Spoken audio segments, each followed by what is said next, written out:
¿Qué tal? Saludos a todos y todas, buenas noches. Estamos de regreso, no se lo esperaban. Estamos de regreso después de un merecido descanso, innecesario descanso. Nos da mucho gusto estar de nuevo con ustedes en su podcast favorito. Saludos a todos de parte de Lemuel, su servidor. Williams. Y Febe Tobar. Bendiciones. Febe desde la hermana pública de Chiapas. Chiapas. Qué gusto verlos a todos, ya los extrañábamos y estamos muy felices de retomar nuestros podcasts con ustedes. Quisimos hacerlo de la mejor manera posible, con unos súper invitados de lujo, con un tema increíble, y esperamos que este tiempo sea un tiempo muy lindo para todos, un tiempo de reflexión y de aprendizaje. Así que, sin más, comenzamos.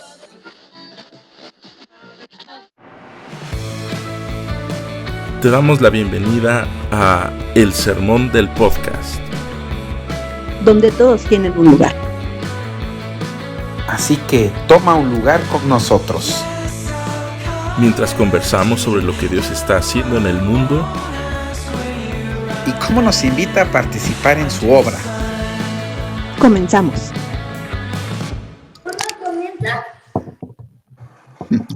Y aquí están con nosotros la pastora Ibeliz Valentín y el pastor Jerry Porter. Nos da muchísimos gustos de tenerlos. ¿Qué tal? ¿Cómo están? Saludos. Hola, saludos. Bienvenidos. Qué gusto. Hola, ¿qué tal? Buenas noches. Si viven debajo de una piedra y no se han enterado, la pastora Ibeliz es pastora en Puerto Rico, es educadora también, teóloga de la Iglesia de Nazareno.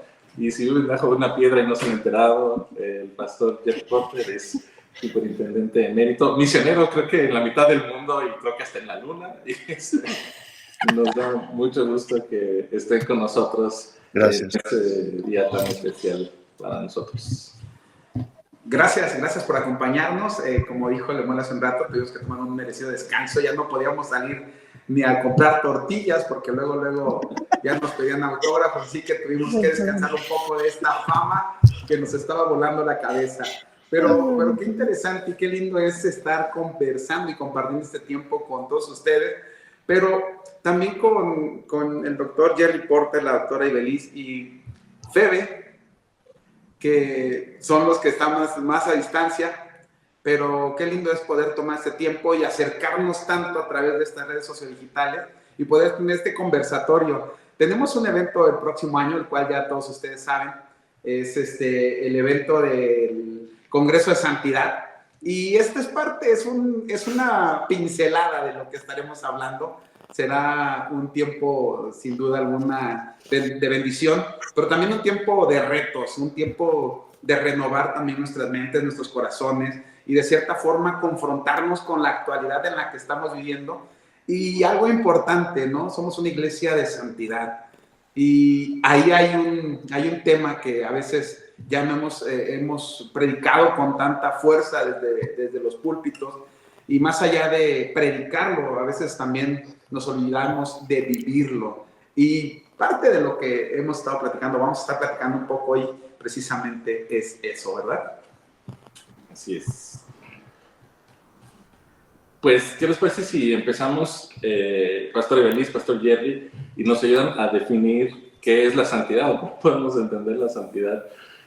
Esa palabra tan querida, pero a veces tan elusiva para nosotros como nazarenos y como cristianos. Pues la santidad es el Papa.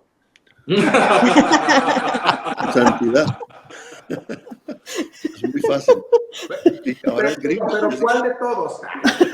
Tenemos papus gringo. Así Ibeliz, si quieres iniciar, yo te sigo.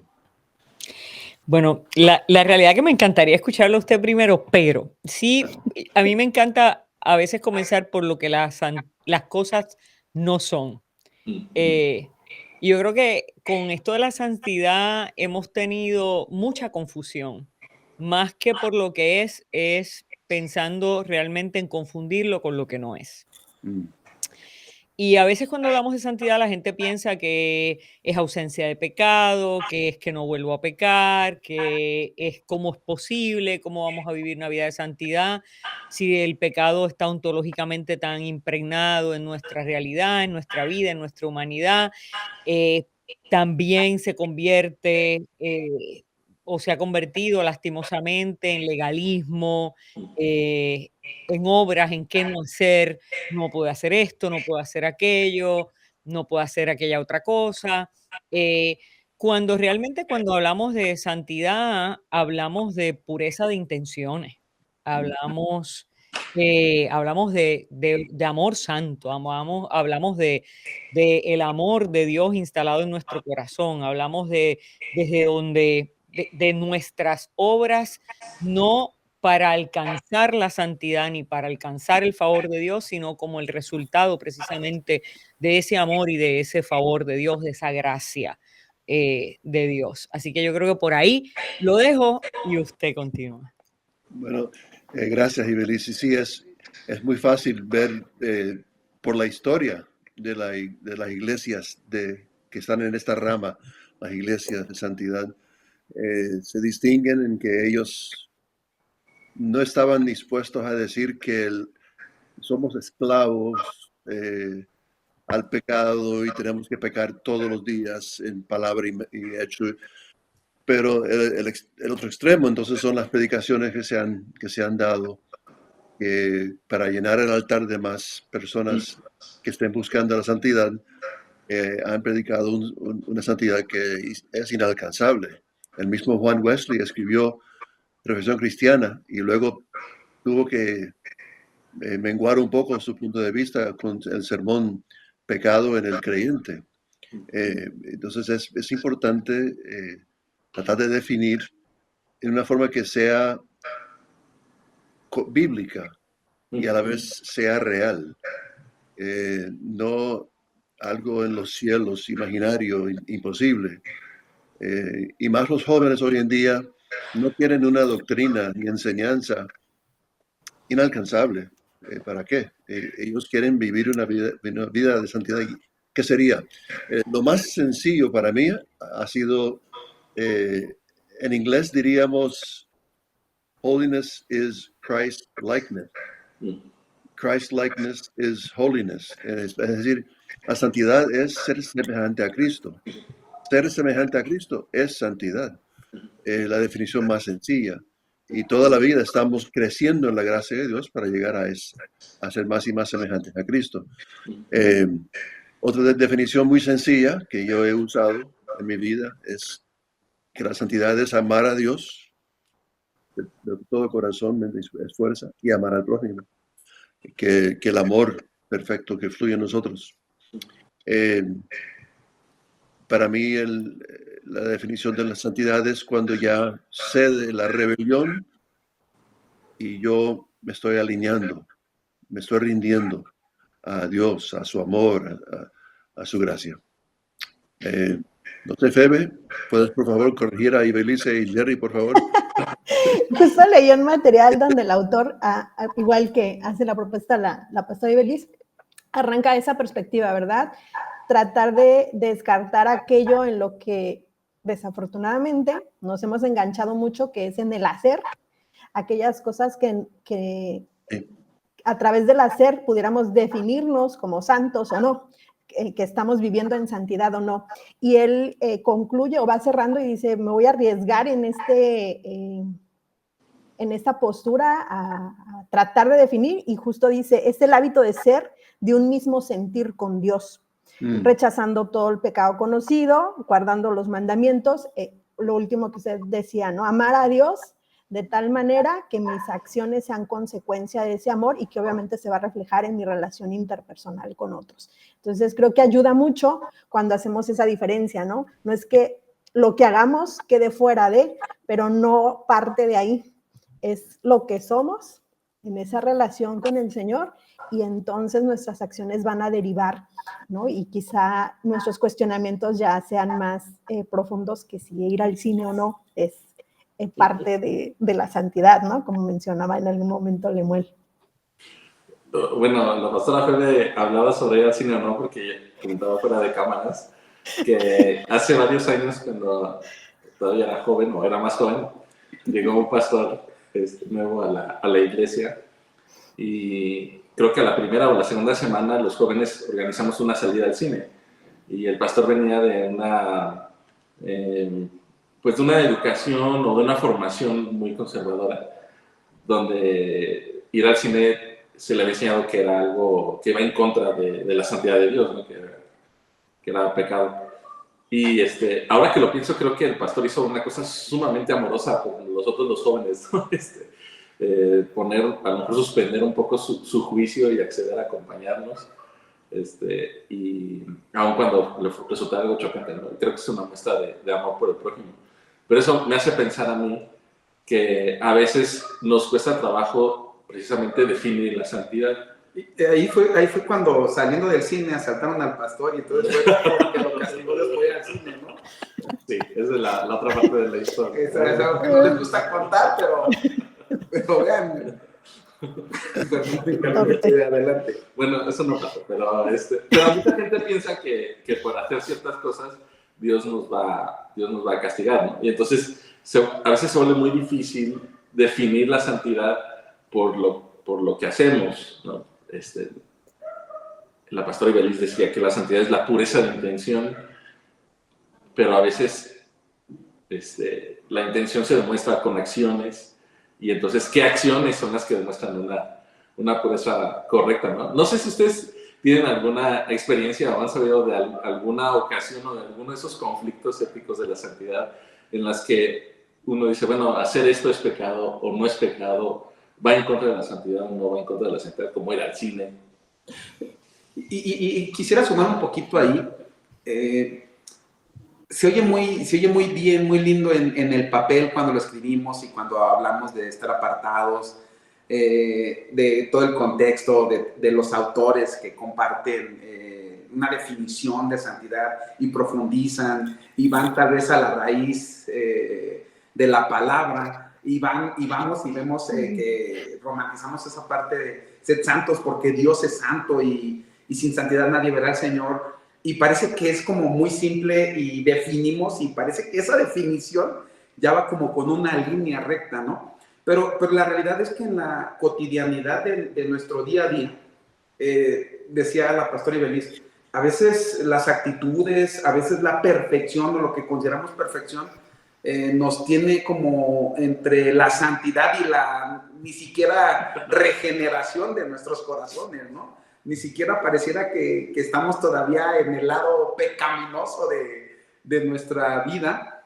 y vamos avanzando, pero esa parte a veces nos cuesta mucho trabajo tomar esa definición de ir al cine, de no ir al cine, de los pensamientos que a veces llegan a nosotros. Los libros que ves. Hace unas semanas, unos meses, alguien le dijo, no vamos a decir nombres porque puede estar escuchando, pero alguien dijo, usted trae una mochila de Harry Potter. Harry Potter. Entonces, usted está dando pie al ocultismo.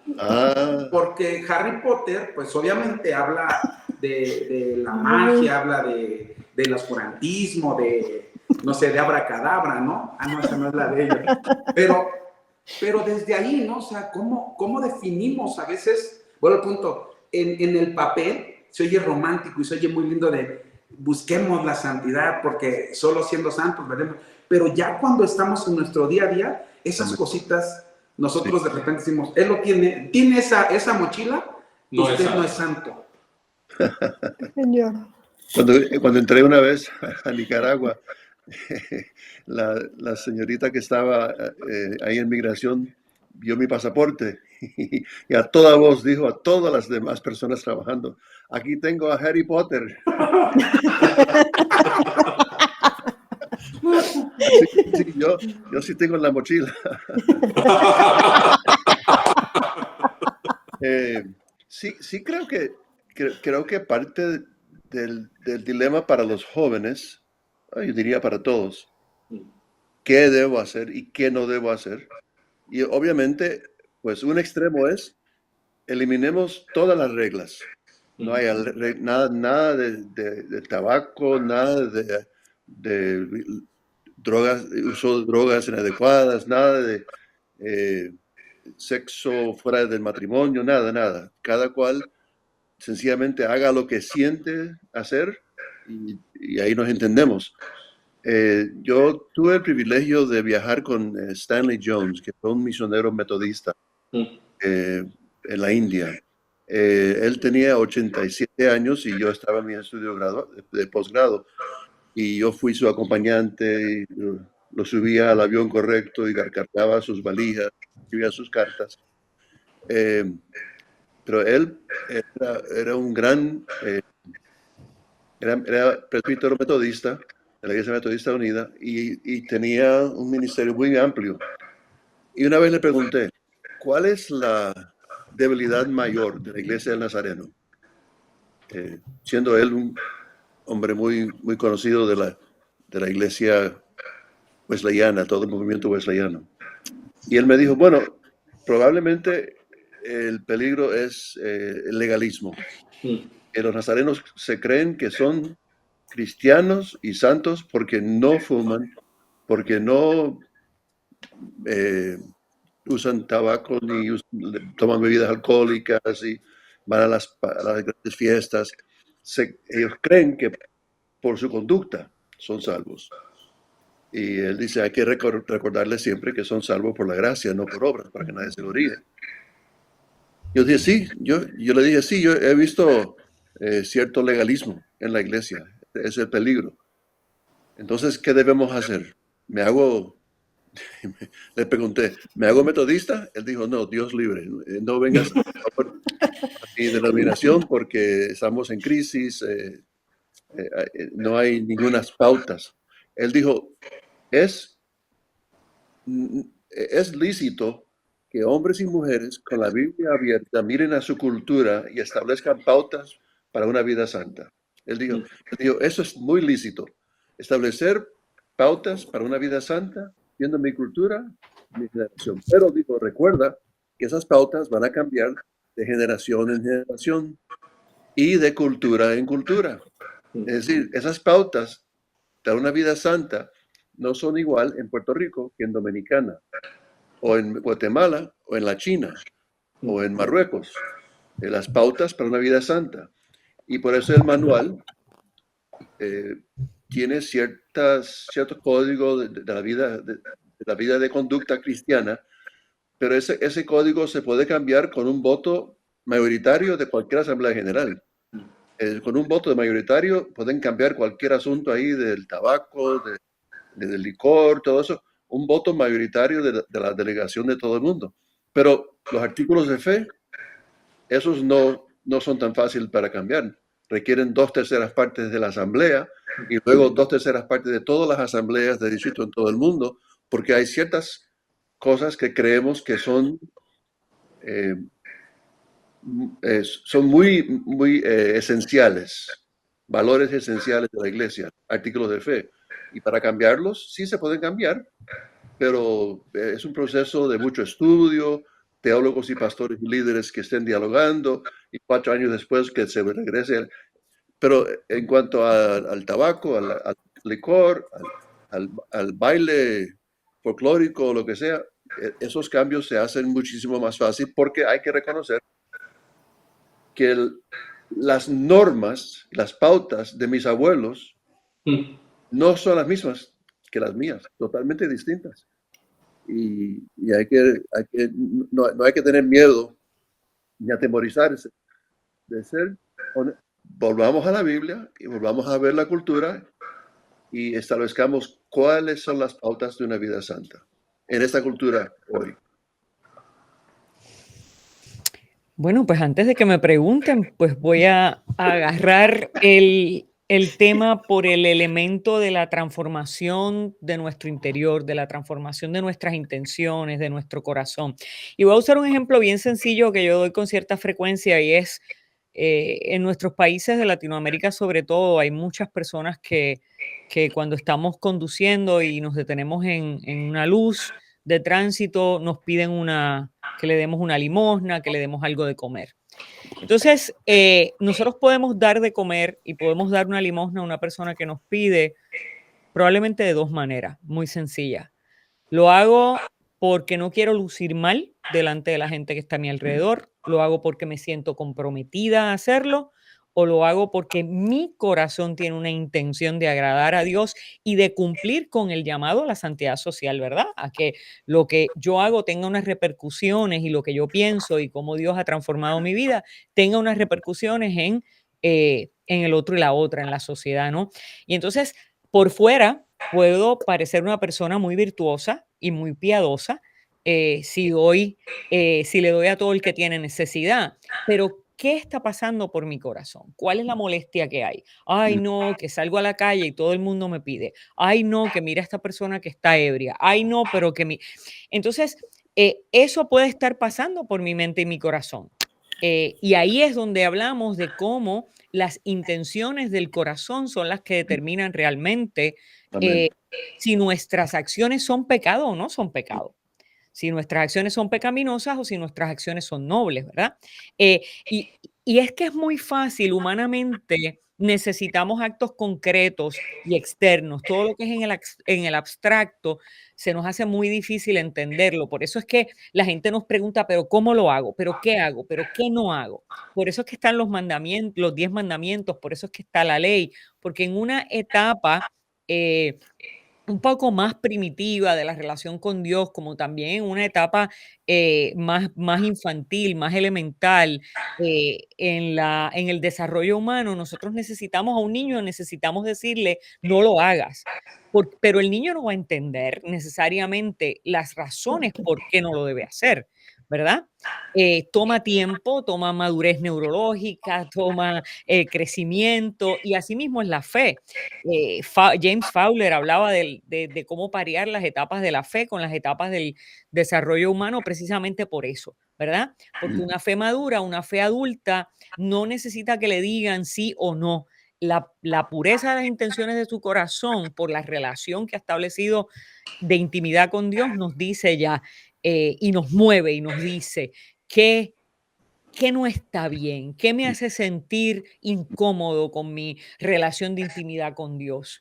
¿Qué cosas yo no tengo ni que leerlas en un panfleto de reglas porque Sí. simplemente la fuerza del espíritu que está dentro de mí me habla y me muestra qué es lo que se espera de un hombre o una mujer con una vida de santidad? Amén. Y eso conlleva una responsabilidad, ¿no? Porque obviamente cuando alguien me está diciendo, vas por aquí, esto sí, esto no, hasta cierto punto yo me limito a eso. Y entonces no genero esa conciencia, ese análisis, retomando un poquito lo que el pastor Jerry decía, ¿no? No hago esa lectura de mi entorno, lo que sucede en mi cultura, y no lo sumo a mi vida. Y entonces cuando cambia ese entorno, no tengo esa madurez para saber qué sí y qué no, o sea, de diferenciar ese aspecto cultural de una cuestión más profunda, ¿no? Entonces es más, aparentemente tengo menos responsabilidad cuando alguien me está diciendo esto sí, esto no.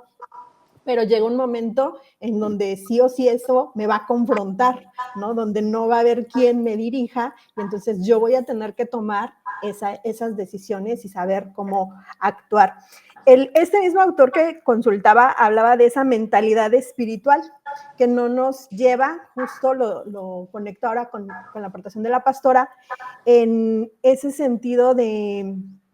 No es que no estemos en esta realidad, o sea, no es que como peregrinos y extranjeros buscando las cosas de Dios, pero eso no me exime de mi entorno, no me exime de mi responsabilidad, de responder a la santidad social, ¿no? Desde dónde, o sea, lo hago solo por cumplir, solo porque no me molesten, incluso de ya darle algo para que no nos esté pidiendo, desde dónde está la intención del corazón realmente. Este fue el gran debate de la iglesia primitiva, porque habían heredado un legalismo tan arcaico de los judíos. Y ahora Pablo se dedica toda la vida a tratar de desmantelar ese legalismo. Y muchos de los creyentes cristianos traían todavía todo el legalismo y querían obligar a los gentiles a seguir todas las reglas y las leyes antiguas del legalismo judío. La revelación progresiva que se ve desde Génesis hasta la llegada de Cristo. Y ahora en Cristo hay, como dijo Ibeliz, una liberación. No vivimos realmente mandamiento a mandamiento, criticándonos, observándonos, juzgándonos, como hacían los judíos en las calles con las personas. Cuando yo estuve en Marruecos, eran bastante flexibles con las mujeres, pero hay países musulmanes donde golpean a una mujer, tiene el pelo descubierto. Y una vez mi esposa andaba en un autobús ahí conmigo y yo no me di cuenta, pero como ella andaba con el pelo suelto, una señora con su pelo cubierto le dio un golpe a mi esposa como para un poco de regaño. Es el legalismo de los musulmanes, el legalismo de los judíos antiguamente, no de los seculares actuales, pero sí demandaba tratar de ganarte la salvación a través de las obras. Yo le pregunté a Stanley Jones, entonces, ¿qué hacemos? Porque si hacemos reglas y tenemos pautas, entonces caemos otra vez en legalismo. Entonces, es mejor no tener ninguna pautas, ningunas. Y ella dijo, no, está bien que establezcan las pautas de una vida santa, para que los jóvenes en Boricua, los jóvenes en México, puedan tener algunas pautas de qué simboliza, qué significa una vida santa. Pero dijo, cada segundo sermón predica la gracia. Si tienes pautas que vas a enseñar e inculcar, pero cada segundo sermón predica la gracia para que sepan que no son salvos por las obras.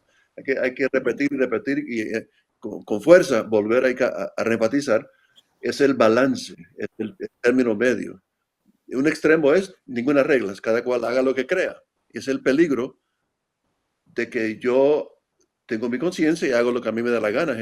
Pero Pablo dijo, por favor, cuídate de no dañar a tu hermano débil. O si es para él ofensa que tú comas comida que fue sacrificada a los ídolos, deja de comerla para que, no importa, no lo hagas para si eso le va a hacer daño.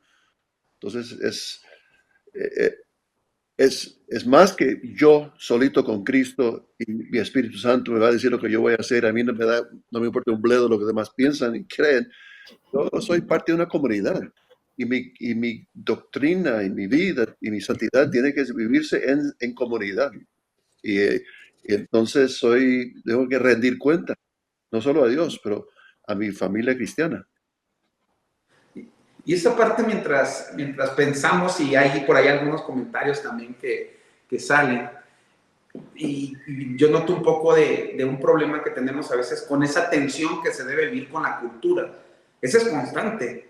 O sea, no va a llegar un momento en donde esa tensión se elimine, sí. porque al final como cristianos, en la cultura en donde estamos, en la sociedad en la que convivimos, obviamente no cambian los fundamentos, como hace un rato lo mencionamos, pero sí algunas actitudes, algunas acciones. Yo insisto, a veces nos preocupamos más, ¿no? Como hay un dicho que dice que peca tanto el que mata a la vaca como el que le jala la pata. Entonces, al final, de alguna manera, siempre va a existir ese jaloneo, esa tensión con la cultura, pero eso no puede solamente marcar la línea de la santidad, porque la sociedad es la que quiere marcarla, ¿no? Desde ahí. Y si nosotros tenemos esos fundamentos, o sea, sabemos que una vez un hermano decía, en una clase de escuela dominical, ya tiene hace algunos años, cuando estaba yo con los adolescentes, y decía, de hecho nos daba clases Noé.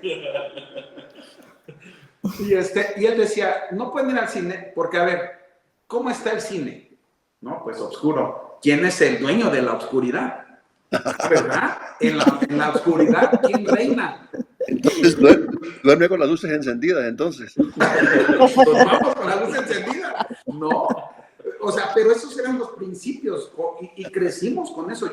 Yo apenas hace unos días estaba hablando con mi hijo adolescente y yo le decía, no voy a decir más de él, pero yo le decía, a mí me enseñaron que no tenía que llevar de la mano a una señorita cuando estábamos en la secundaria, ¿no? Que era muy malo y que podría quedar embarazada la chica si yo la tomaba de la mano. Entonces, mi mamá, o sea, yo creo que con el deseo de que yo me cuidara, de que no anduviera de chico haciendo locuras, pues era como la enseñanza, fue la enseñanza, ¿no? Entonces, ¿cómo crecemos con con esos aprendizajes y también en la iglesia, ¿no? O sea, ¿cómo la enseñanza antes era que si tú estabas escuchando música de un grupo no cristiano, o sea, pues ya estabas perdiendo. Incluso yo me acuerdo que nosotros hicimos nuestro paso a la santidad un día, por ahí un viernes en la tarde. Mi mamá le gustaba mucho Juan Gabriel y tenía un montón de cassettes. Para aquellos que no conozcan, eran un poco como el celular de ese tamaño. Los metíamos en una grabadora y se reproducían. Y si lo reproducías hacia atrás, entonces era música del diablo. Pero, a lo que voy es, un día, el viernes, hubo una velada de oración en la iglesia, y entonces mi mamá habló con los pastores y dijo, hermanos, es que yo tengo discos, tengo cassettes que he acumulado, y cuando estoy haciendo la limpieza, pues los escucho. Y dijo, hermana, eso no está bien, eso es del diablo. Usted no puede ser santa si lo tiene en su casa, destrúyalo. Y entonces al otro día hicimos limpieza, no saben qué tiradero de cassettes hicimos. Y realmente así nosotros marcábamos la santidad. Y a veces lo traemos a este mismo momento, ¿no? O sea, tira de tu casa todos los discos de Shakira. Bueno, eso sí. De Bad Bunny, ¿no? Pero bueno, o sea, esa tensión va a existir. Esa tensión va a existir porque estamos en un cambio también generacional, ¿no? En muchos aspectos. Sí. Y necesitamos tener como esos fundamentos que ha marcado Dios a través de su palabra, como decía el pastor Porter hace un rato. O sea, habrá cosas que la iglesia Nazareno en una asamblea cambie, en una reunión cambie, pero habrá cosas que no va a cambiar, ¿no? Y eso es lo que hay que tener cuidado. Y ahí es a donde hay que ir. Y en nuestro día a día no hay que ir con el fingimiento de, ok, me están observando, pues no entro, aunque muero por entrar. Y no entro no porque no quiero, sino porque no quiero que crean que no soy santo, ¿no? Y a veces vivimos desde ahí. Sí. Lo cual me hace preguntarme, porque todos estos son ejemplos de cómo vivimos la santidad por lo que no hacemos, ¿cierto? Sí. Sí. Lo que dejamos de hacer es lo que define qué tan santos somos. Pero ¿cómo vamos al lado opuesto, ¿no? O al lado más positivo, más constructivo? ¿Cómo podemos vivir una santidad que no solo se trate de no hacer, sino de hacer? Ya la pastora Ibeliz hablaba sobre el cambio interior, ¿no? La pureza interior.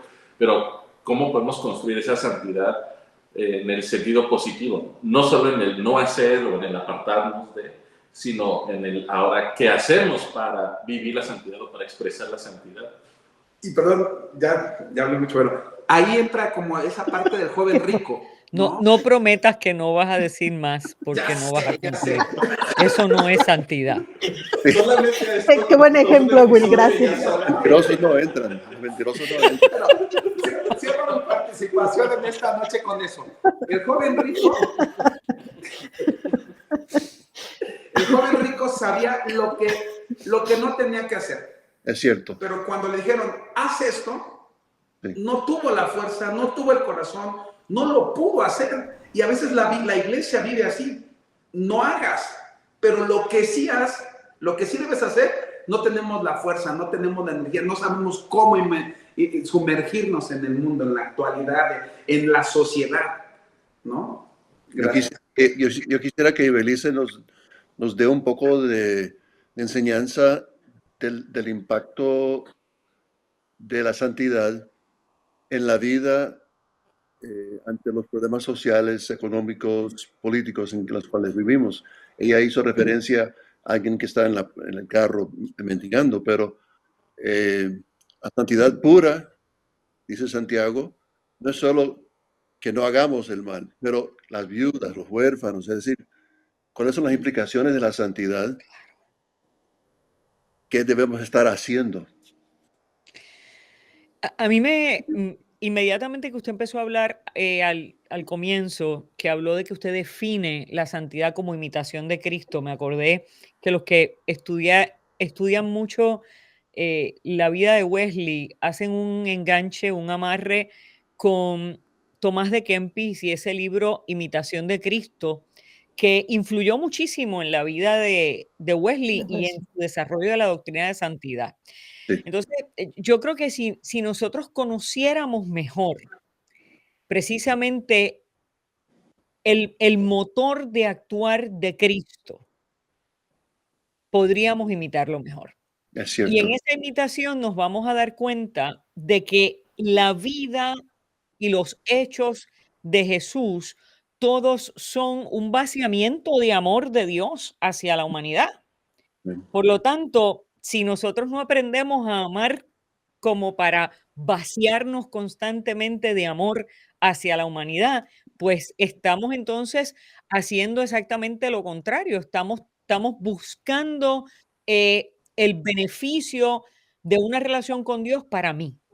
Y eso es totalmente opuesto a lo que estamos hablando. Wesley decía, famosa frase que ya está trilladísima y Sí. creo que la gente la usa tanto que la vulgariza en el sentido, y cuando me refiero a vulgar lo que significa es que es del vulgo, de la masa, de lo Sí. común, de lo popular, que pierde valor, y es que la santidad es social, si no, no hay santidad. Es cierto. Pero entonces lo ponemos en práctica de esa manera. O sea, el domingo predicaba y tal vez hice algo medio herejía, pero yo decía es que la realidad, yo trabajo mucho con el tema del Padre Nuestro, como un modelo precisamente para un modelo de disciplinas espirituales, un modelo de oración, pero un modelo de vida, de estilo de vida, un modelo de relación con Dios, un modelo de santidad, un modelo de obra. Amén. Y la clave grande en esa oración es el nosotros, ¿verdad? Y el nosotros nos enseña precisamente, Padre nuestro de todo el mundo, cuando pedimos pan para todo el mundo, cuando pedimos el reino para todo el mundo, cuando pedimos el perdón para todo el mundo, el librarnos del mal para todo el mundo. Eso lo que nos enseña es a desarraigarnos del individualismo. Amén. Entonces, lo que yo predicaba un poco hereje en ese sentido era que cuando escuchamos decir que la salvación es individual, eso es una herejía. La salvación es, y siempre en el concepto del judeocristianismo ha sido para todo el mundo. Amén. Vemos en Juan 3 que dice que tanto amó Dios a que no amó solamente a los judíos, ¿verdad? Amó al mundo, ¿verdad? Amén. Para salvar al mundo. Entonces, esa dimensión social es un compromiso con una vida santa. O sea, no podemos vivir una vida santa si nosotros no nos vaciamos. La imitación a Cristo es un vaciamiento hacia el otro y hacia la otra. Y es un reto, es un desafío. ¿Por qué es un desafío? Porque la realidad cultural que vivimos en el mundo occidental, donde realmente la cultura que predomina, sobre todo económica, es una cultura de capitalismo, es una cultura de nosotros tratar de tener y obtener todo lo que podamos por nuestro propio esfuerzo para nuestro propio beneficio, siempre va a estar en tensión también con nuestra fe y cómo nosotros tramitamos, ¿verdad? Y articulamos nuestra fe. Entonces, eso va a estar siempre en una gran y una enorme tensión para nosotros poder practicar ese amor y ese vaciamiento. Ahora, claro que sí, cuando nosotros nos enamoramos de una persona, somos capaces de darlo todo por esa persona. Y yo creo que si nosotros nos enamoramos de Dios, Amén. debemos ser capaces de darlo todo por los demás. Amén. Amén. Febe, sácanos de este hoyo. Es que ya se le acabaron No, todavía no. Tengo dos más. las citas de tus autores. Las citas. No, tengo dos más. No, pensaba la semana pasada hablábamos con un grupo de la manera en que oramos y les decía que a veces como un recurso de acuérdate de orar, ¿no?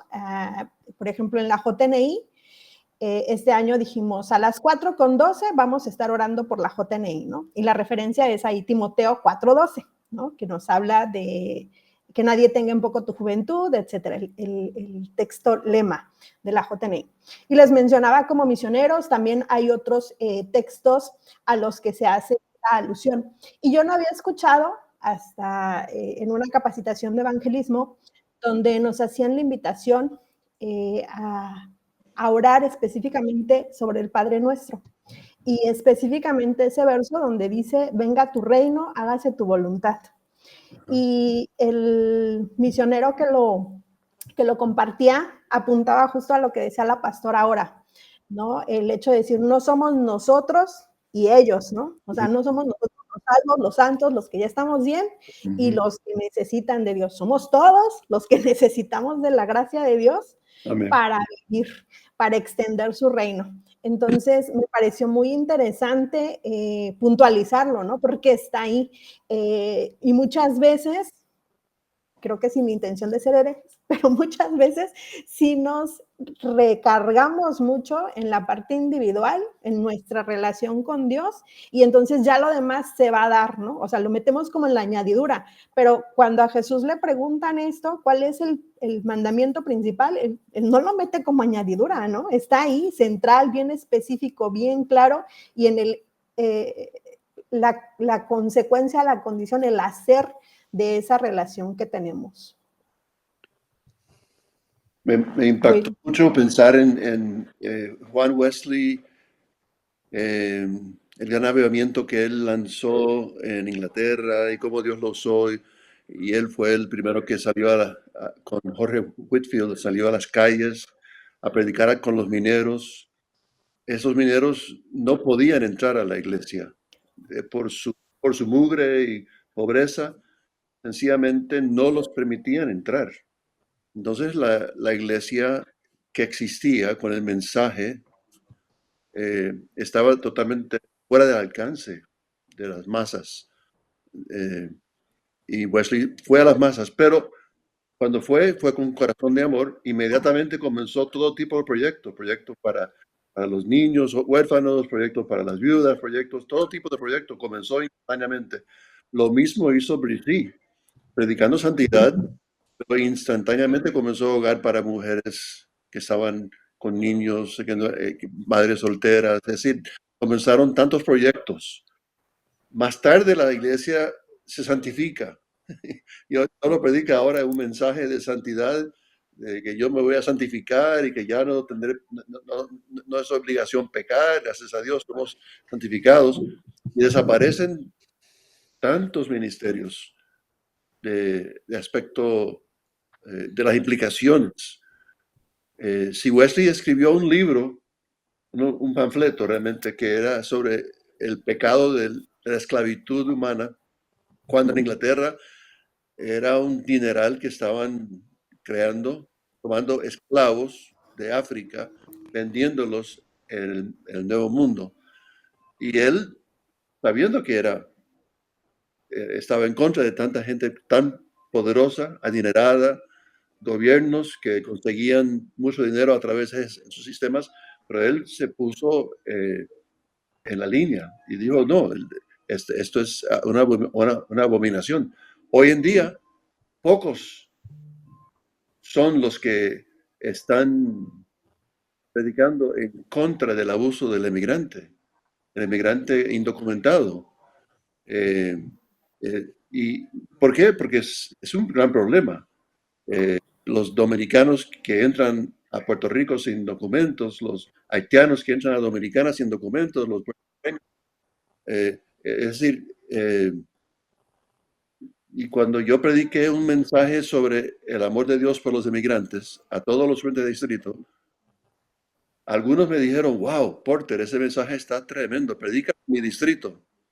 Pero otros me dijeron, Porter, ese mensaje está poderoso, pero cuando vengas a mi distrito no lo prediques porque eso va a dividir mi distrito. Muy woke. Todavía we're not ready, no estamos listos para que prediques ese mensaje. Y yo, ¿qué hice? Predicar bíblicamente lo que dice de cómo tratar al inmigrante. Eso, nada más, no era político mi mensaje, era bíblico. Pero el silencio de la iglesia, es quizás el peor pecado que estamos cometiendo. Y tal vez, pastor, ahorita que menciona eso precisamente, a veces hace más trabajo las organizaciones delictivas.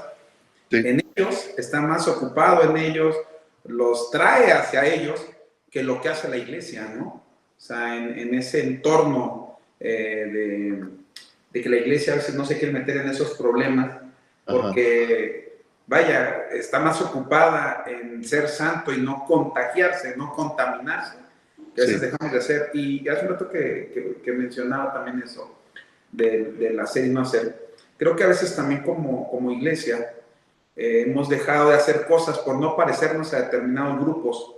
Y ahí también hemos perdido pues mucho el trabajo de servicio hacia los demás. Una función, antes salía a la iglesia a evangelizar, a tocar las puertas, a llevar el evangelio, a llevar despensas, salía un poco más, se exponía un poco más socialmente. Y ahora parece que la iglesia está solamente invitando a que vayan, a que lleguen a los templos, a los edificios, ¿no? Pero la iglesia se ha estado resguardando desde ahí, a veces por no parecernos a otro grupo. O por pensar que no es nuestra responsabilidad, ¿no? A veces nos escudamos con al César lo del César y a Dios lo de Dios, y que el gobierno se haga cargo de los programas sociales y que la iglesia se encargue de evangelizar, pero se nos olvida que la iglesia primitiva pues tenía un grupo de personas que recibían a los extranjeros, que atendían a las viudas, que daban de comer a los hambrientos, que cuidaban a los enfermos de la sociedad, ¿no? Que la misma sociedad romana abandonaba y los recogían. Y de ahí viene la tradición de cada vez que llega un misionero construye una escuela y un hospital, ¿no? Y eso en algún momento decidimos que eso le tocaba al gobierno y la iglesia podía dedicarse a otra cosa, ¿no? Y ahí se perdió, yo creo que ese aspecto constructivo, edificante de la santidad en lo social. Y Belice, please help. Bueno,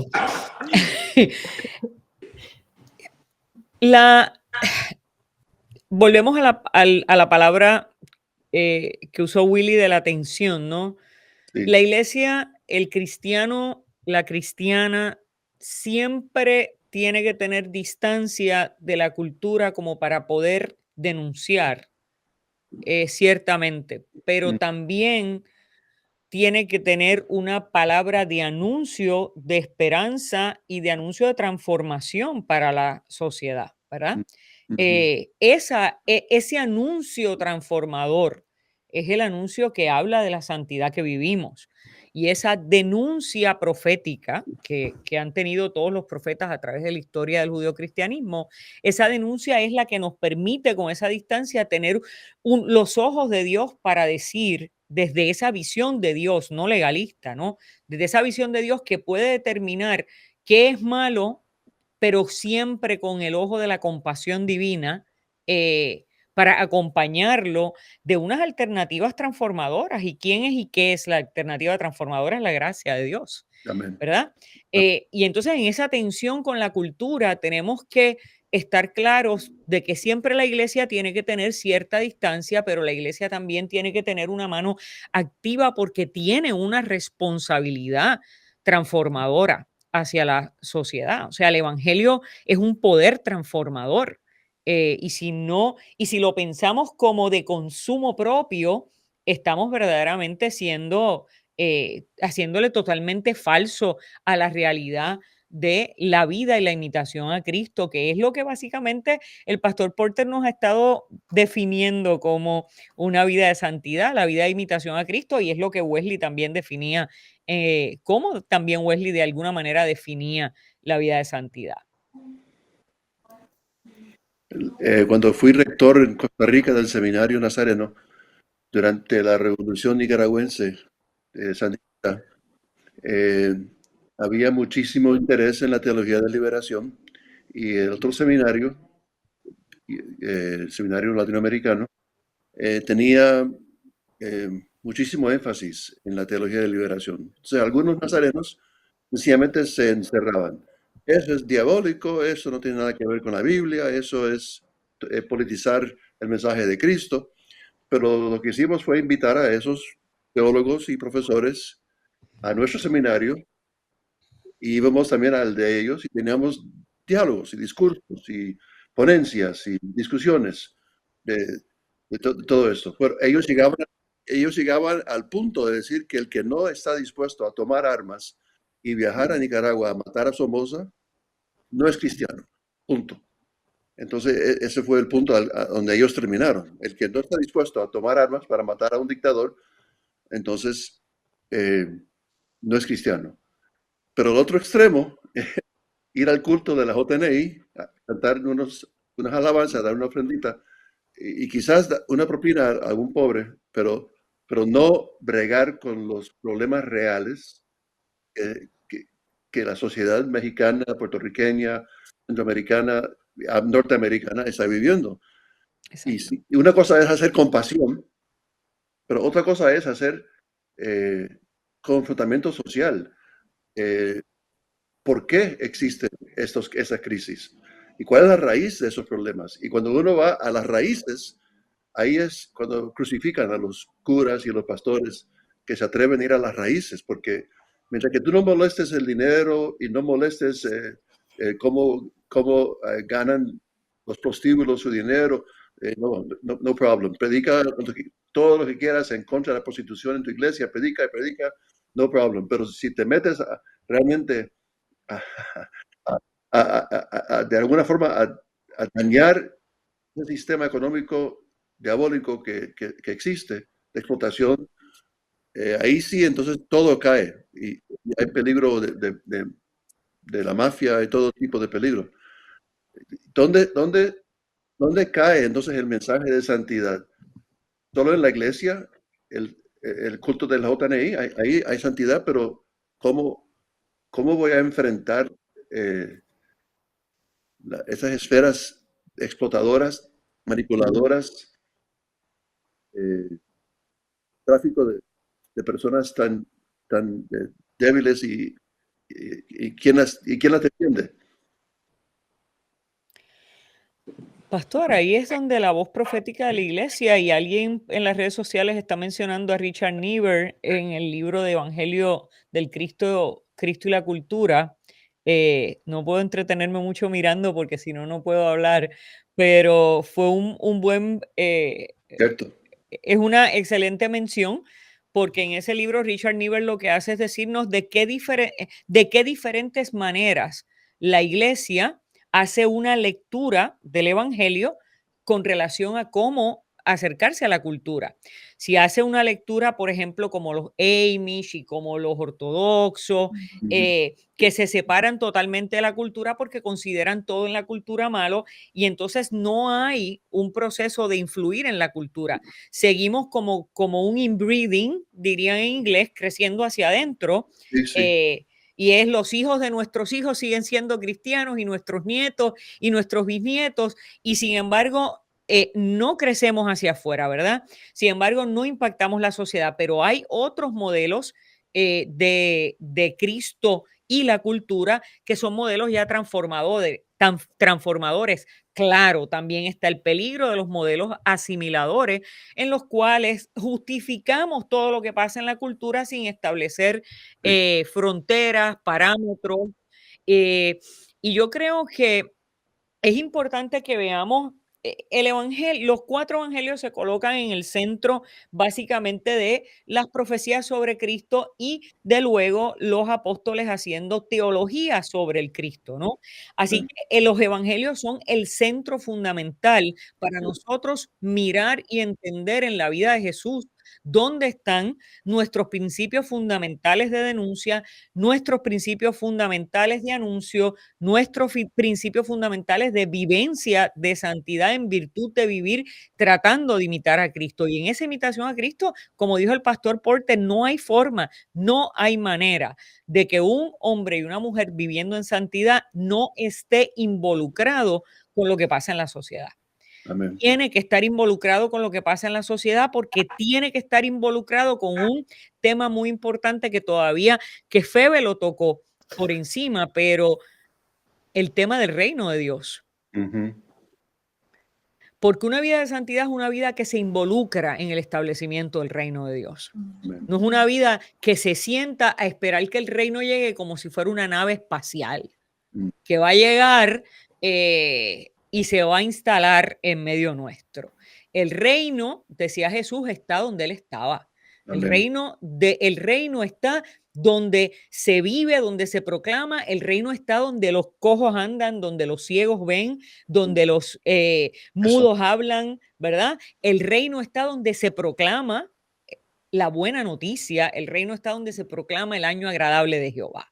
Amén. Entonces, si eso es así, nosotros tenemos un compromiso terrible de proclamar el reino, y eso es vivir en santidad. El que vive en el reino de Dios vive una vida de santidad, indiscutiblemente. Donde está el reino de Dios está una vida santa que se vive en colectividad. No se puede vivir individualmente, ¿verdad? Y ahí podríamos entrar entonces en la Trinidad, en la relación del Dios Trino, ¿verdad? Dios nos enseña relacionalmente a vivir en santidad. Y entonces nosotros nos empeñamos en separarnos. Dios se empeña en unirnos y nosotros nos empeñamos en separarnos.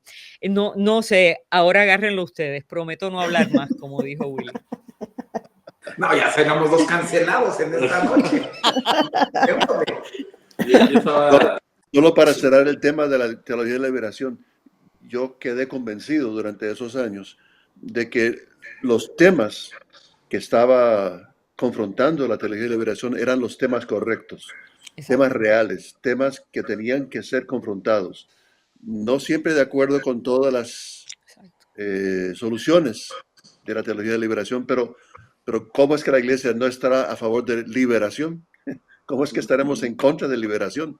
Entonces, los que sencillamente dicen que había que ignorar completamente todas esas enseñanzas, al contrario, somos personas de la liberación de Cristo y tenemos que enfrentar esos temas que quizás con una respuesta más completa, más centrada, no tan exagerada.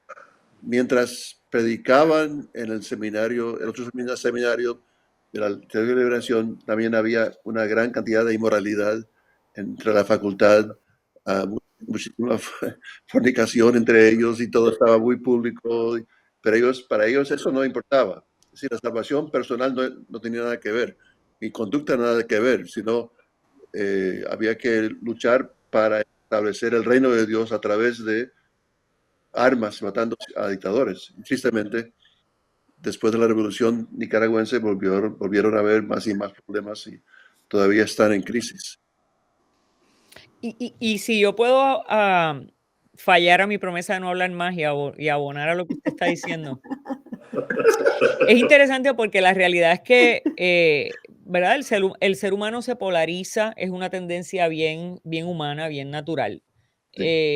Polarizarnos y las cosas que comienzan con buenas intenciones terminan a veces distorsionadas, ¿no?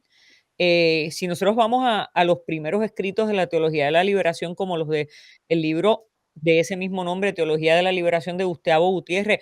Gustavo, en ese libro y en otros libros como Beber en su propio pozo, hace toda esta alocución de vivir una vida de disciplinas espirituales. Amén. Incluso Gustavo dice que no hay teología de la liberación y no hay una praxis solidaria hacia los pobres si no se fundamenta en la oración. Porque Gustavo decía que el pueblo latinoamericano es un pueblo que vive, que supera sus angustias por la oración. Amén. Amén. Y entonces, evidentemente, pues cuando entran los matices políticos y entran en otros apasionamientos y entra la desesperanza, yo pienso, ¿no? Entra el hecho de que el cristiano a veces tiene que esperar más de lo que cree, de lo que quiere, por ver la solución a los problemas. Y esa desesperanza que se va gestando en nosotros, en ese esperar. En Puerto Rico decimos: el que espera, desespera. Ujú. Y eso yo considero, ¿no? La desesperanza es una de las tentaciones más grandes para el cristiano. Amén. El hombre y la mujer que pierde la capacidad de esperar confiadamente en Jehová, esperar confiadamente en el Señor, tome el tiempo que tome, comienza a perder el norte, el sentido de la vida, ¿no? Y ahí es donde yo creo que se distorsionan, como usted dijo, las cosas, y entonces nos vamos a uno de los extremos. O tenemos que agarrar un arma, o simplemente nos vamos a vivir en una comuna y nos apartamos, como si apartarnos fuera la solución al problema, ¿verdad? Y ahí volvemos a tener que ser evangélicos. Y evangélicos no me refiero al el evangelicalismo norteamericano, me refiero evangélicos porque tenemos que ir al evangelio y ver que Jesús hizo su ministerio donde había bebida, donde había mucho vino, donde había mucha comida, donde había fiesta, donde había impureza, donde habían problemas, donde había crimen, donde había injusticia. Ahí hizo. Entonces, si nosotros tratamos de pensar la santidad como no estar cerca a esos espacios, entonces lo que eso implica es que yo estoy muy finito o muy finita en mi capacidad interior y espiritual ¿para qué? Para resistir la tentación. Porque si yo no puedo estar donde está el pecado para anunciar la gracia y que no no contagiarme con el pecado, quiere decir que yo necesito hacer todavía mucho camino de fortaleza espiritual para poder estar en los lugares donde la misión nos llama. Amén. ¿Cómo se dice? La versión evangélica de la teología de la liberación es la misión integral, que con René Padilla y Segura y todos ellos, que creo que el concepto de una misión integral o integradora es mucho más amplio, ¿no? Porque no solamente se trata de desmantelar los sistemas opresivos que existen, sino precisamente de que uno esté hecho conformado a la imagen de Cristo para poder participar en el reino de Dios. Y cuando está el reino de Dios no puede existir ningún otro sistema, ¿no? No puede existir ningún otro reino humano, sino solamente el reino de Dios. Entonces se viene abajo cualquier proyecto humano que no esté sujeto a la voluntad de Dios. Y conecto esto con un poco el comentario político que estaban haciendo. Y había prometido no mencionar nada de esto, pero en la mañana vi un comentario en Facebook que hablaba sobre la famosa guerra cultural, ¿no? Que ya mencionaba también la pastora Belis y el pastor Jerry, que, bueno, hay que decirlo, ¿no? Viene muy marcado desde Norteamérica, desde Estados Unidos, pero que en México, al final de cuentas esta audiencia, la mayoría es mexicana, se está empezando a gestar muy fuertemente, ¿no? Con figuras importantes, mediáticas, que no son políticos, que son actores o gente famosa, que está enarbolando los mismos ideales de una derecha conservadora norteamericana, ¿no?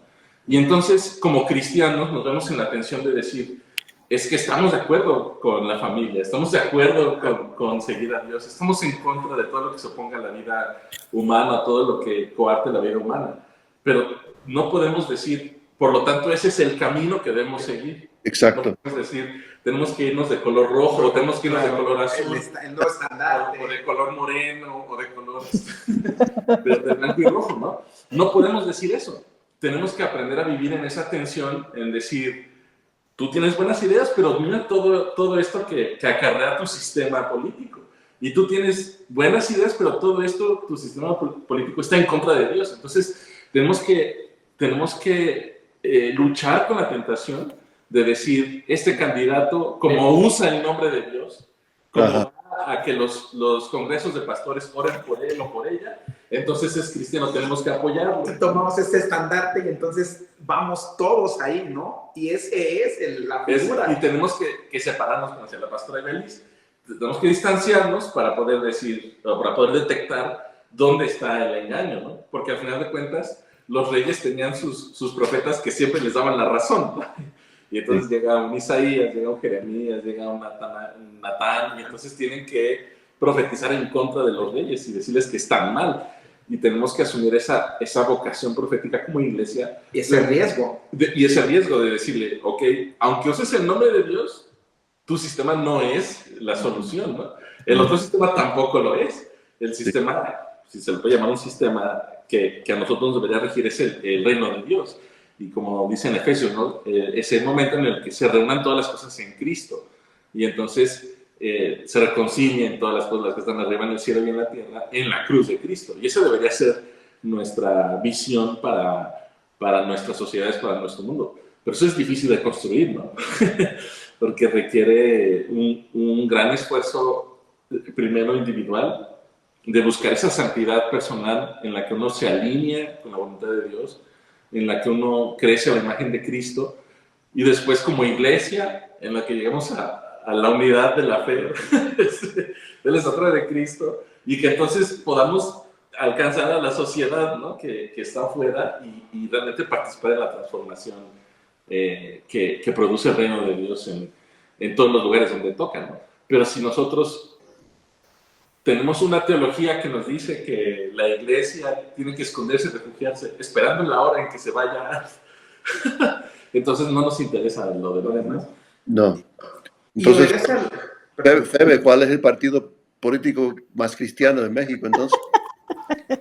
No existe, no hay. Eso, bravo. No hay. No hay. Yo pensaba en cómo se ha venido tejiendo la conversación y hemos hablado o tratado de hablar, ¿verdad? De qué es la santidad, qué no es, cómo nos podemos desviar de ello, el impacto social. Y llega a mí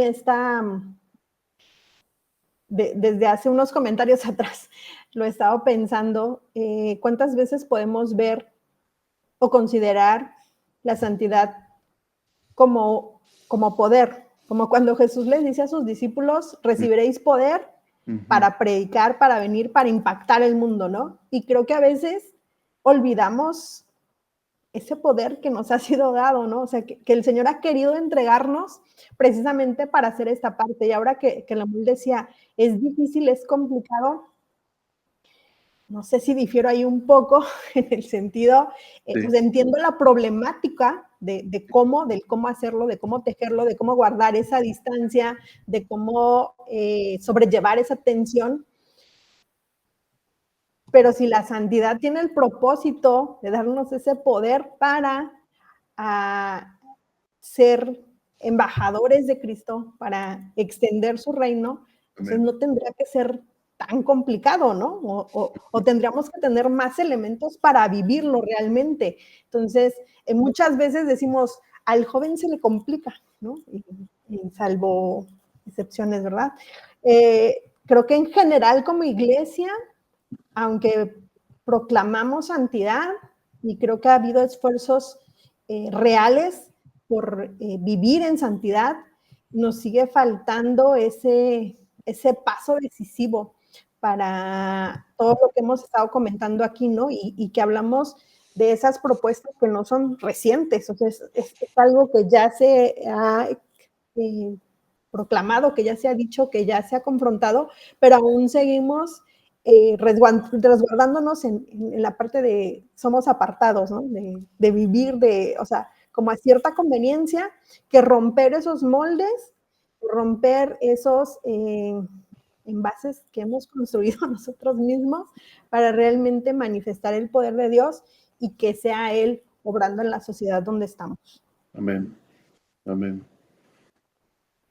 En marzo, si Dios quiere, uno de los mensajes, si me da la oportunidad, voy a hablar un poco de Constantino y cómo se volvieron los cristianos de la primera generación en Turquía alegres con Constantino, porque era el primer emperador cristiano, imagínate. Pero fue un emperador pagano, asesino. Fue terrible, pero cristiano. Él sufragó todos los gastos del Concilio de Nicea. Así que cada vez que hablamos del Concilio de Nicea y lo importante del credo y todo, él sufragó todos los gastos. La iglesia se volvió loca, enamorada con él, porque, wow, tenemos un emperador romano que profesa. Y todo su énfasis eran doctrinas, pero no en la vida. No vivía santidad. Peleaban por palabras, tanto que se mataban los obispos unos a otros por palabras, que querían cambiar la doctrina por una palabra que faltaba, que sobraba. Pero no era la vida que Jesús había demostrado. Ahora todo se había reducido a palabras discutibles. Como que la doctrina nos va a salvar. Ya hablé de suficiente, ya yo me rindo. Dios le bendiga. No, todos están rindiendo, ¿no? Si apenas llevamos 10 minutos. Otros han mentido, dicen que no van a hablar más, pero ya yo no hablo. No, yo creo que aquí todos le hemos faltado a la santidad, porque hemos sido intensos. La intención. Pero me gustaría, si me dan un minuto más, añadir un poco a eso que la pastora Febe estaba mencionando, ¿no? Del poder. Es que hay un vínculo bien grande entre, obviamente, la santidad y el poder del Espíritu Santo. Evidentemente, la santidad es una obra del Espíritu Santo en nosotros. Amén. Y el Espíritu Santo en Pentecostés transforma de tal manera esa comunidad de discípulos y discípulas que las mueve precisamente hacia afuera, ¿verdad? Superan el miedo, superan los temores, se vuelven valientes, son capaces de dar su vida. Y el primer resultado extraordinario, o uno de los primeros resultados, no el primero, ¿no? Uno de los primeros resultados es que ellos transforman su manera de vivir en comunidad. Y hacen un cambio. Y esto que voy a decir va a sonar, puede sonar peligroso si lo politizan, o sea, si lo amarramos ¿verdad? Al marxismo o al entendimiento del socialismo del siglo pasado. Pero lo que se vive en esa comunidad de los Hechos 2, 3, 4 es un evangelio social. Sí. Totalmente. Sí. Totalmente. Es un evangelio social porque la santidad se demuestra en virtud de que no haya necesidades en medio de la comunidad de fe. Al punto que el libro de los Hechos menciona en muchísimas ocasiones que cuando los cristianos llegaban a la ciudad, cuando Felipe llegaba a predicar, cuando ellos llegaban a establecer su estilo de vida, la gente era feliz, había alegría, las cosas cambiaban, las cosas se transformaban, ¿verdad? Porque el estilo de vida de esa comunidad de nuevos creyentes demostraba algo que trascendía lo que Dios había hecho en mí individualmente, porque no lo puedo dejar en mí nada más. Porque tiene que tener forzosamente es una fuerza, es un poder del Espíritu que no se puede contener, que tiene una necesidad natural, inherente, innata de transformar las cosas, de transformar el mundo. Y ese es el poder del Espíritu. Ninguno de ellos pudieron hacerlo hasta que no llegó el poder del Espíritu a ellos en Pentecostés. O sea, mientras no estaba esa fuerza del Espíritu, había temor, había miedo, había ensimismamiento, encerramiento, ¿verdad? ¿Perdón? Intereses creados también. Claro. Entonces, sí. Es la fuerza del Espíritu la que obra en nosotros el cambio de adentro hacia afuera. Y qué interesante es poder retomar como iglesia ese principio, ¿no? Y no estarnos preocupando solamente por la parte visible o aquella parte juzgable o aquella parte que a nosotros nos hace sentirnos pavorreales, porque nosotros nos sentimos que estamos haciendo acciones o actitudes correctas que muestran la santidad, porque se ven en nosotros un nuevo corte de cabello, un traje que me hace lucir como un buen predicador, ¿no? Porque vamos terminando ahí. Entonces, qué interesante y qué lindo es reconocer la presencia transformadora del Espíritu Santo y que Él hace que emane la santidad de cada creyente y que esa santidad se refleje en la comunidad, en la sociedad. Y hace un rato que Lemuel mencionaba y lo platicamos un poquito hace algunas semanas, y decíamos, qué peligro tenemos también de que vamos tomando algunos estandartes solo porque se levantan ya con un discurso en donde terminan diciendo, y Dios bendiga a ustedes que nos siguen, ¿no?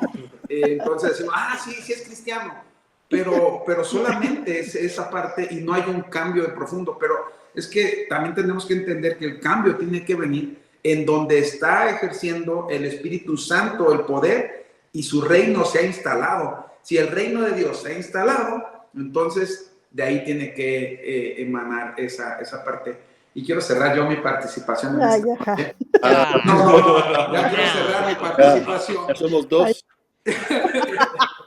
Con algo que cuando la pastora Ibelice decía, que estamos esperando a que vengan los ovnis y hagan algo y nos lleven, ¿no? Yo pensaba, uno de mis personajes favoritos, y mucha gente lo sabe, es Superman. Y entonces de repente sigo esperando a que Superman venga y transforme la comunidad y transforme la sociedad. Pero él ya está, él ya vino, él ya nos dejó el camino, él ya nos salvó, él ya... Superman. el Superman religioso. Entonces, ¿qué tenemos que hacer? Ya hay un camino, ya hay algo, es el poder de su espíritu transformando y reflejándose a través de nuestras vidas. Cuando nos preocupamos qué es santidad, tal vez deberíamos voltear y ver ahí a ese momento, a ese espacio en donde Él transformó nuestras vidas y entonces Él vino a morar en nosotros y ahí está dando inicio ese camino que nosotros tendremos que empezar a preocuparnos por compartir, sumar al reino, expandir el reino y no solamente, como decíamos hace un rato, no solamente estar preocupado de ¿será que lo estoy haciendo bien? ¿Será que lo que dije en este podcast estuvo correcto? ¿Será que me van a cancelar? ¿Va a haber funados? No. Hermanos, estamos hablando desde el poder del Espíritu Santo. Hace unos días, y ya con eso cierto. No, prometo, Ibelice. Yo vi un post de la pastora Ibelice, que para algunos fue de Benito Martínez. Ahí usted lo tendrá presente, ¿no? Es sí. Algo que no tiene que ver con lo que algunas personas lo tocan, ¿no? Pero estamos llamados a ir a esa incomodidad. No todo va a ser miel sobre hojuelas que nos van a aplaudir lo que decimos, como decimos, pero el Espíritu Santo es el que está trabajando en nosotros y es el que nos está incitando y nos está moviendo y nos está incomodando, y entonces vamos sumando al reino a través de las redes sociodigitales, a través de lo que hacemos, de lo que podemos, ese granito de arena que vamos cambiando, que vamos proponiendo y que vamos sumando al reino. Creo que desde ahí es la santidad. No es una santidad aislada, sino es una santidad que va caminando al día a día, que se va encontrando con la gente en la necesidad, que se va encontrando con los problemas en el diario caminar, como Jesús siempre se encontró con la gente en el camino, la gente que estaba rota, la gente que estaba enferma, la gente que no tenía un lugar en la sociedad. Ahí fue Dios, y ahí vamos nosotros en medio o con el poder del Espíritu Santo de Dios. Muchas gracias. Bueno, si esto es una antesala a lo que vamos a vivir en marzo, yo creo que la vamos a pasar súper bien. Amén. Amén. ¿Algo más que quieran agregar o concluir? La palabra tensión son dos verdades constantemente en tensión, dos puntos de vista, dos enseñanzas. Dios es trino, Dios es uno. Jesús es humano, Jesús es divino. La santidad es instantánea, es toda vida. Todas las verdades teológica, son dos verdades, no es una, son dos verdades. Y cuando Jesús en su oración pide dos cosas por nosotros, no los saques del mundo, protege del maligno. Ahí está la tensión, porque si nos vamos todos a vivir en un campamento retirado, en un lugar santo, aislado del pecado, somos totalmente inútiles. Pero como sal y como luz, él ruega al Padre, no permitas que mis hijos estén aislados, separados y distantes de los pecadores y de los, del mundo, de sus primos, vecinos, compañeros de estudio. Así que, es como el COVID. Si estás distante, nadie se contagia contigo. Tienes que acercarte para que se contagie. Pero tienes que hacer una santidad. Protégelos del maligno. Esa fue la oración de Jesús. Protégelos del maligno. Que ya, mentí otra vez. Gracias, Pastor Jerry. Pero si dicen que no le dé un micrófono a un predicador, así que ya saben. El nos va a llevar por el Padre Nuestro al punto culminante que es la confesión, que en la Iglesia Nazarena no sabe. No nos confesamos con los padres en la Iglesia Católica, y como somos calvinistas, no nos confesamos porque pensamos que somos tan santos y no sabemos la importancia de la confesión. Y mi esposa me regaña siempre: ¿cuándo vas a enseñar más sobre nazarenos santificados confesando pecados cometidos, el bien que debían haber hecho que no hicieron? Confesión. Pero somos demasiado orgullosos y Dios resiste a los soberbios y da gracia a los humildes. Así que nazarenos, humillémonos pues y confesemos nuestros pecados voluntarios y aún también involuntarios. Pastor, qué bueno, y yo sé que ya tenemos que ir cerrando, pero es que hemos hablado de tantas cosas y eso en un momento dado llegó a mi mente los famosos grupos de Wesley. Sí. Era una intención tremenda de su parte de que nosotros tuviéramos lo que le llamamos accountability, rendición de cuentas. Y él tenía sus niveles, ¿verdad? De grupos, depende de la rendición de cuentas. Los que estaban en menos complejidad y los que estaban en en mayor complejidad, ¿verdad? Sí. Pero la rendición de cuentas, la confesión, nosotros hemos de alguna manera en esta guerra que tenemos los protestantes contra los católicos o los evangélicos contra los católicos, hemos tomado este asunto de la confesión como algo que lo queremos erradicar precisamente de nuestras disciplinas espirituales, de nuestra vida de santidad. Y la confesión frente los unos a los otros es bien importante porque mucha gente dice, no, yo me confieso delante de Dios. Mire, perdóneme, estamos grandes. Es bien fácil tú confesarte delante de Dios. Pero no es tan fácil pararte frente al pastor Porter y decirle, mire, yo hice tal cosa. Yo cometí este pecado, yo cometí esta falta, yo ofendí a mi hermano.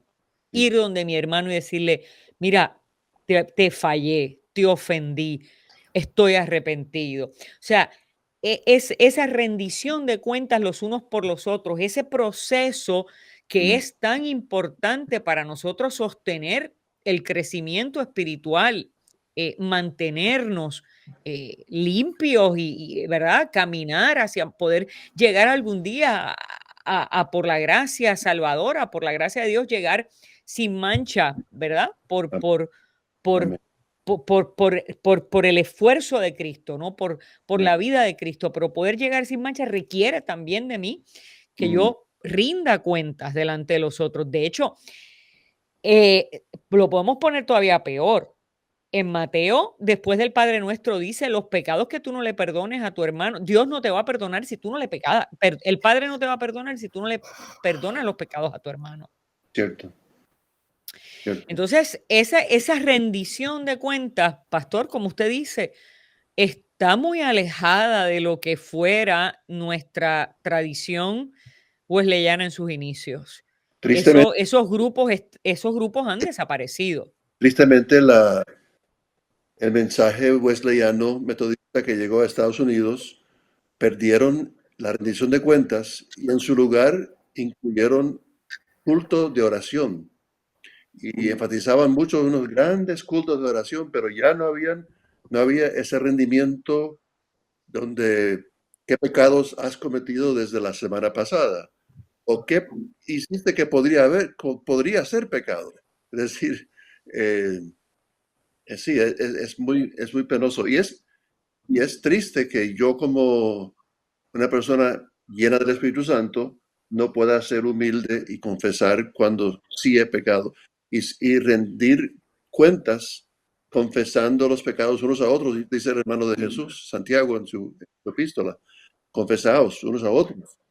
Pero nazarenos no sabemos hacerlo. Sería una gran vergüenza, una gran vergüenza tener que confesar que yo, presbítero santificado, eh, estuve mintiendo a alguien o le falté el respeto o cometí un pecado y confesarlo y pedir perdón.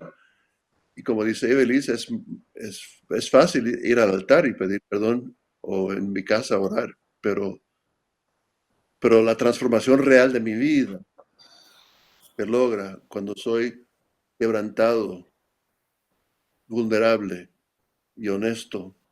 Yo tengo una persona a quien le rindo cuentas cada semana y a veces me da pena tener que confesar que yo tengo esta lucha. Jesús fue tentado, pero yo pienso que yo seré mejor que Jesús y no debo ser tentado. Y entonces, cuando hablo con las personas, a veces no les pregunto qué pecados cometiste, les pregunto qué tentaciones son las más severas para ti. Es un poco más fácil para que un nazareno confiese sus tentaciones, pero nos cuesta confesar cuando pecamos. Mis hijos, dice Juan, les escribo para que no pequéis, pero si alguno pecare, abogado tenemos. Amén. Amén. Qué bello. Y como ya tenemos que ir cerrando, si me permiten, la tradición de oración de la iglesia cristiana de los primeros siglos fue desarrollando en esas disciplinas lo que se conoce como la liturgia de las horas. Y aunque los evangélicos no la utilizan y piensan que eso es casi del diablo, los anglicanos y los episcopales han hecho unos cambios para simplificarla un poco. Hay una cosa que a mí siempre me ha llamado mucho la atención y me gustaría que tal vez podamos, si los dueños del podcast nos dan permiso, ir cerrando de esa manera. Y es que en la liturgia de las horas, cuando llega lo que se conocen como las completas, que es cuando se termina el día, esa oración de terminar el día comienza con un examen de conciencia. Y la intención es que usted haga esa oración ya cuando está listo para irse a dormir. En otras palabras, cuando usted no abra más la boca después que hace esa oración, para que no vaya a, como dicen en Puerto Rico, meter la pata y volver a pecar. Y eso, y entonces la oración comienza con un examen de conciencia que dice: llegados al final de esta jornada que Dios nos ha concedido, reconozcamos humildemente nuestros pecados. Y después de hacer ese reconocimiento de pecado y hacer algunas lecturas de salmos y de himnos, el cierre de esa oración es: sálvanos, Señor, despiertos, protégenos mientras dormimos, para que velemos con Cristo y descansemos en paz. Amén. Y algunos otros días de la semana dice: para que dormamos, para que descansemos con Cristo y despertemos a una muerte santa. Wow. Porque cuando nosotros cerramos los ojos, mis hermanos, no sabemos si los vamos a abrir a este mundo. Cierto. El dormir es una experiencia de muerte. Todos los días debemos llegar al momento del sueño y del descanso de nuestro cuerpo, habiendo rendido cuentas a Dios. Amén. por, como decía Wesley, esas cosas involuntarias que él no le llamaba pecado, pero que sí se tornaban se tornan en actos en los que debemos reflexionar, porque hemos lastimado nuestra relación con Dios cuando lastimamos nuestra relación con nuestro prójimo. Amén. Así que, y ahora, al final de esta jornada, hagamos una reflexión sobre nuestra vida para Amén. que podamos decir: sálvanos, Señor. Amén. Despiertos, protégenos mientras dormimos, para que velemos con Cristo y descansemos en paz. Amén. Amén. Pues sí, esta es una probadita de lo que vamos a vivir en marzo. Yo creo que va a estar muy, muy, muy lindo. Estamos orando para que el Señor nos hable en esos 2 días, que el Señor nos despierte. Platicaba con Willy y con Febe cómo de repente estábamos organizando nuestro congreso y de repente veíamos que en Costa Rica se hizo uno, en Chiapas otro. Y queremos creer que es el mover del Espíritu de Dios en nuestra querida iglesia de Nazareno, invitándonos a seguir viviendo esa santidad, ¿no?, en nuestra vida. Invitarnos desde esa sencillez, como ahora que tenemos esta conversación, y es la última vez que participo. Ahora sí, porque nos vamos a ir desapareciendo uno a uno. Sí. Vas a tener que hacer una confesión muy larga. No, es la medianoche para doctor Jerry Porter, que como presbítero, ¿cómo te vas a confesar? Imagínese si al presbítero le va a costar. Imagínese el ministro licenciado que está por recibir licencia en una semana. Cuidado. O no sabemos. Mejor me espero. Espera que te ordenes y luego confiesa. Ya confieso, sí. Bueno, eso fue lo que hizo Constantino, pastor. Usted sabe que él no se quiso bautizar hasta cuando ya estaba casi por morirse, porque por si acaso, ¿verdad? Por cualquier cosa.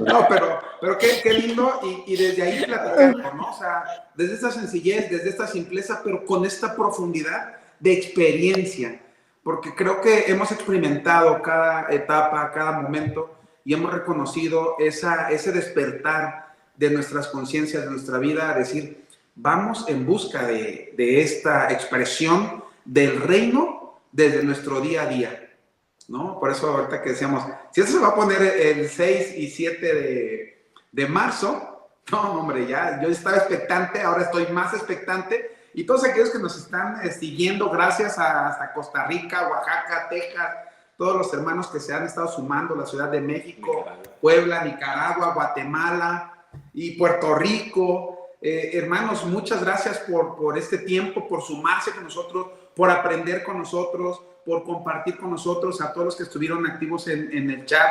Gracias por este tiempo que han estado presentes, y de verdad les esperamos el 6 y 7 de marzo del 2026.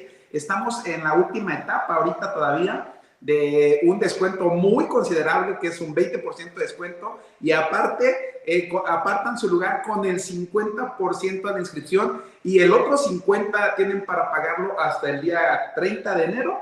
Así que no desaproveche esta oportunidad. Estaremos gozosos de recibirles. Tendremos mesas de trabajo en donde no solamente estarán escuchando, sino ustedes estarán participando, y eso me llena, me incentiva a estar emocionado, porque es escuchar todas las voces desde ahí, desde esa tensión, desde el hecho de yo no estoy de acuerdo contigo, y a veces podríamos discutir, pero habrá un confesatorio ahí también para que vayan y confiesen su pecado, y vayan y platiquen y digan, que decías te quería hacer algo. Pero, hermanos, va a ser un tiempo muy lindo. Estoy seguro que esto lo ha sembrado Dios en nuestros corazones. La pastora Ibeliz, el pastor Jerry, el pastor Mauricio Constantino, el pastor Juan José, cada uno de ustedes hemos estado orando por ustedes, por sus vidas, y sabemos que Dios tiene algo especial. Hay algo que la iglesia tiene que volver a despertar, hay algo que la iglesia tiene que volver a retomar, y precisamente yo sigo insistiendo, es desde esta simpleza. No solamente es tenerlo en el papel y que se oiga bonito y que nos inspire desde ahí, sino desde este momento que vivimos. Hoy salimos, y podemos despertar esa conciencia de decir, si ya estoy en este camino de santidad, necesito hacer más, necesito ir por más, pero desde esa cotidianidad, desde nuestro día a día. Así que, hermanos, muchas gracias por acompañarnos. Si alguien más quiere cerrar, porque el tiempo en televisión ya está ligado. Así que, pastora, gracias por las horas que acaba de compartir. De verdad, es algo muy interesante para llevar a cabo. La santidad cristiana es nuestro privilegio y es un privilegio que podemos vivir en comunidad. Y yo creo que Dios desde ya está hablando con nosotros, así que caminemos juntos y esperamos vernos en marzo. Gracias, pastores, por su tiempo, por el esfuerzo para unirse a esa transmisión. Sabemos de sus agendas ocupadas, de las diferencias de horario, pero muchas gracias por sumar a esta charla. Esperamos que la hayan disfrutado tanto como nosotros. Y pues nada, seguimos viéndonos en el podcast del sermón. Bendiciones. Chao. Bendiciones. Dios me los bendiga. Un abrazo. Un abrazo. Gracias. Un gusto, Pastor Porter.